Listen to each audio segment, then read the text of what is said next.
looking at this mega clinic that's being built behind us for Planned Parenthood right now, there's a couple of thoughts that come to mind, and I think that the building itself, the way that it stands behind us, is a little symbolic of where we stand right now in the historic fight for liberty and for protection and for justice for our unborn brothers and sisters. And the first thing that I think of is the fact that this construction right now, as we stand here, is stopped in its tracks. And that's the situation where Planned Parenthood and the rest of the abortion industry is right now. They're stopped in their tracks.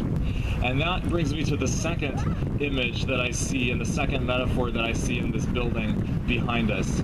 So I refer to it as a mega clinic.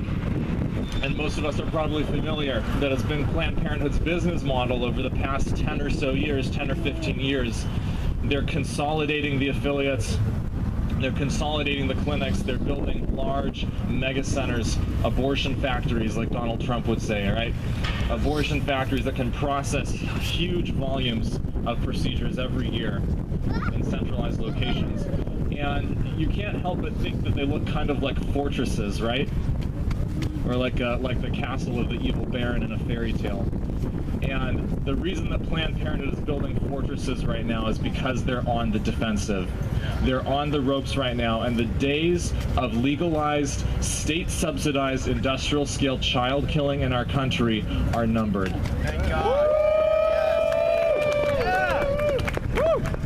And so I'm convinced that 2016, that this year, is going to be a historic watershed moment for abortion and for unborn children and how we talk about them and how we treat them in our country. We have the ongoing congressional investigation of the Select Committee in the U.S. Congress. There are ongoing criminal investigations in multiple states that still move forward based on the allegations from the videotapes. Law enforcement, elected representatives on a state and federal level are listening to the public mandate for Planned Parenthood to be held accountable under the law for their crimes and for taxpayer dollars to no longer subsidize their barbaric abortion business. There's going to be all the issues of Roe versus Wade are going to be up before the Supreme Court again this March. In the case out of Texas, it'll be a historic case, and it'll be something that'll continue to bring down the fortress.